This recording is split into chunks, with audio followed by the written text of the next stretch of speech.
Walk into any community of people in their 80s and 90s, and you'll notice something curious almost immediately. Age 75 does not predict what you're about to see.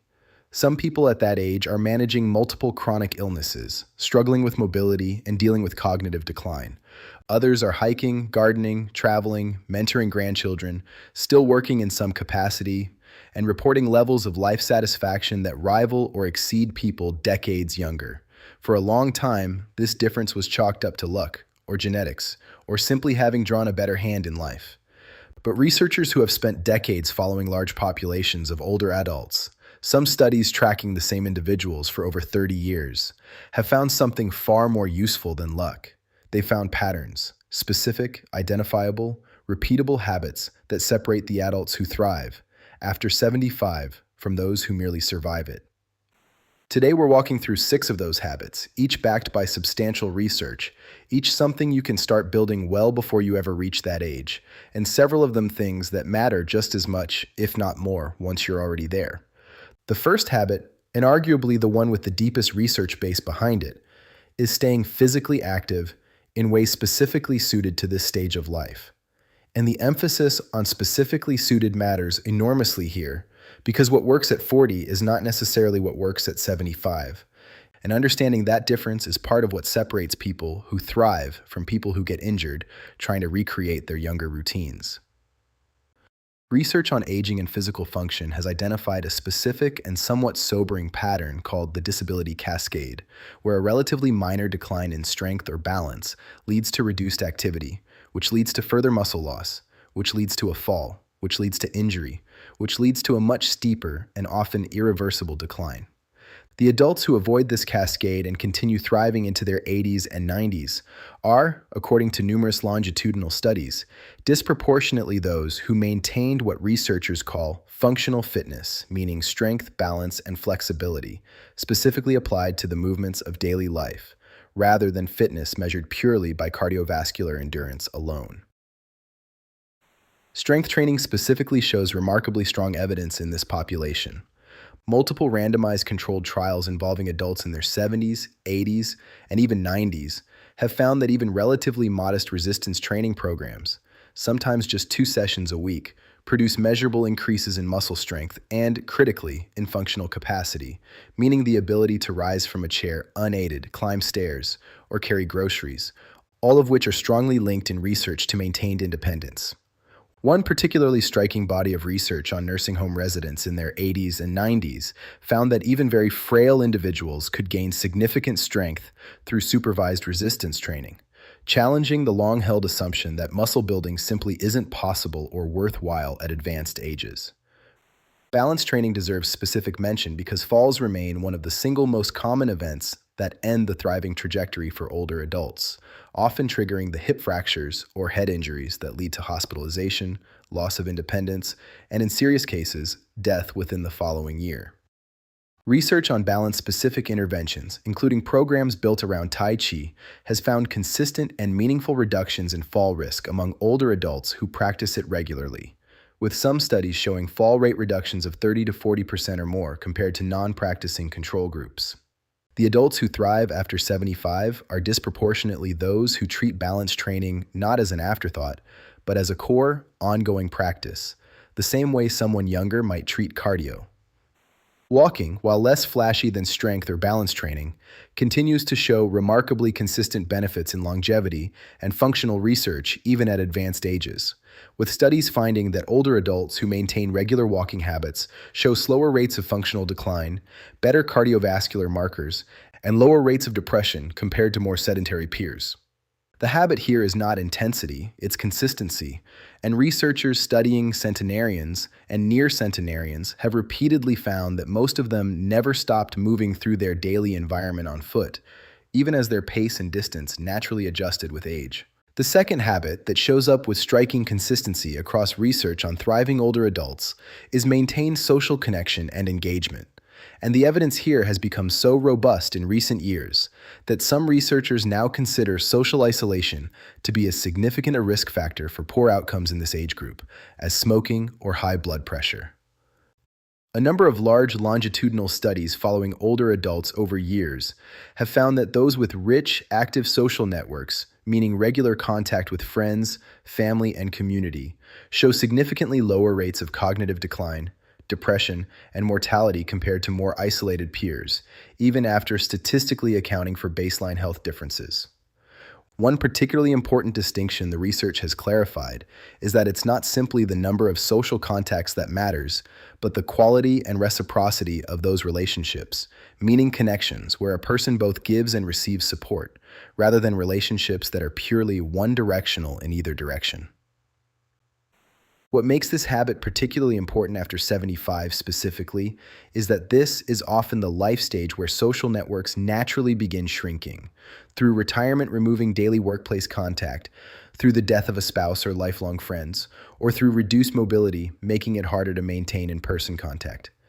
Researchers studying resilience in this age group have found that the adults who thrive are disproportionately those who actively work against this natural shrinkage, deliberately building new connections, whether through community groups, religious congregations, volunteer work, or intergenerational relationships with younger family members, rather than passively accepting an ever-narrowing social world. Some of the most compelling research on this comes from studies of widowhood, which reliably show a spike in health decline and mortality risk following the loss of a spouse, but also show that this risk is substantially mitigated in individuals who maintain or rebuild strong social connections in the months and years that follow, compared to those who become increasingly isolated. The third habit, closely related but distinct enough to warrant its own discussion, is maintaining a clear sense of purpose and continued engagement with meaningful activity, something researchers studying long-lived populations often refer to using the Japanese concept of ikigai, a reason for being that gives structure and motivation to each day. Multiple studies tracking older adults over years have found that those who report a strong sense of purpose show meaningfully lower rates of mortality, cardiovascular disease, and cognitive decline compared to those who report feeling their days lack direction or meaning, and this relationship holds even after accounting for other health and lifestyle factors. What's particularly interesting in research specifically on adults over 75 is how varied the sources of purpose turn out to be. For some, it's continued paid or volunteer work, and research has found that many adults who continue some form of meaningful work or volunteering well past traditional retirement age show better cognitive and physical outcomes than similarly healthy peers who fully disengage from productive activity. For others, purpose comes through caregiving roles, whether for a spouse, grandchildren, or even pets, with some studies finding that pet ownership among older adults is associated with better mental health outcomes and increased physical activity through the simple daily requirement of walking a dog. For others still, purpose is found through creative pursuits, spiritual or religious practice, or ongoing learning, and research on lifelong learning specifically has found that older adults who continue to engage in intellectually challenging activities, whether formal education, learning a new skill, or engaging deeply with complex hobbies, show better preserved cognitive function over time compared to those who don't. The fourth habit that consistently distinguishes thriving older adults in the research is a particular relationship with nutrition that differs somewhat from general healthy eating advice given to younger populations, because the nutritional needs and risks genuinely shift after 75 in ways that matter. One of the most important findings in geriatric nutrition research over the past 2 decades concerns protein intake, where numerous studies have found that recommended protein intake for younger adults is often insufficient for older adults, whose bodies become less efficient at using dietary protein to maintain muscle mass, a phenomenon sometimes called anabolic resistance. This has led many researchers and geriatric nutrition guidelines to recommend meaningfully higher protein intake for adults over 75 than for younger populations, specifically to counteract the muscle loss, known as sarcopenia, that otherwise accelerates significantly at this age and directly undermines the physical function habit we discussed first, since muscle loss and physical decline compound each other in exactly the kind of cascade researchers worry about most. At the same time, unintentional weight loss and reduced appetite, sometimes called the anorexia of aging,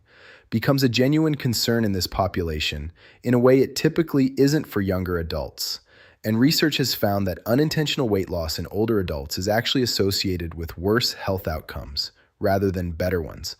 a finding that runs counter to the weight loss messaging aimed at younger and middle-aged populations. This is part of why nutrition research on thriving older adults tends to emphasize adequate and even generous calorie and protein intake, focused on nutrient-dense foods, rather than the caloric restrictions sometimes recommended for younger adults managing weight-related health concerns. Hydration is another factor that research has identified as more critical in this population than commonly appreciated, since the sensation of thirst naturally diminishes with age, putting older adults at higher risk of dehydration, which in turn is linked to confusion, falls, and worsened kidney function, making conscious attention to fluid intake, rather than relying purely on feeling thirsty, an important habit distinguishing well-managed aging from poorly managed aging. The fifth habit involves proactive healthcare engagement and management of chronic conditions, which sounds almost too obvious to mention until you look at the research on how dramatically outcomes diverge between older adults who engage actively with their healthcare and those who don't.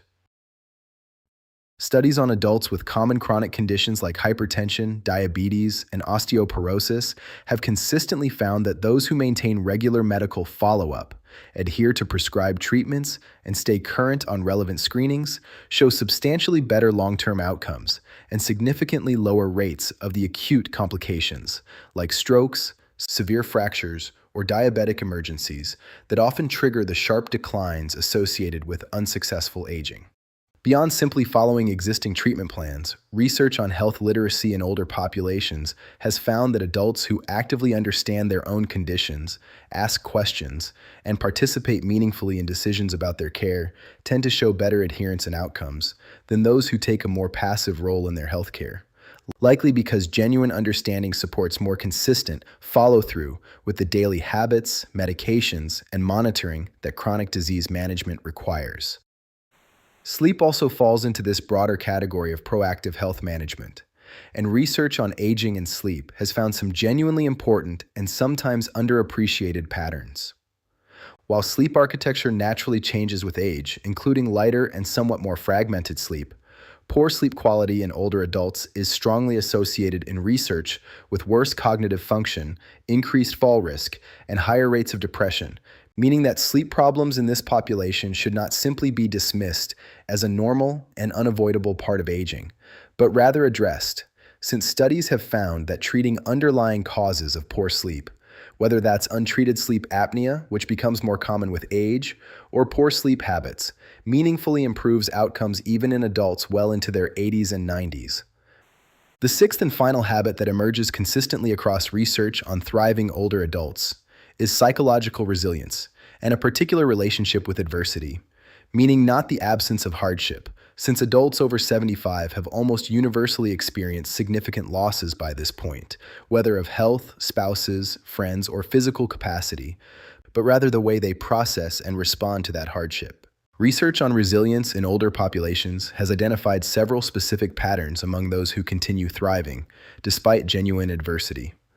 One is what psychologists call cognitive reappraisal, essentially the ability to reframe difficult circumstances in ways that preserve a sense of agency and meaning rather than surrendering entirely to helplessness.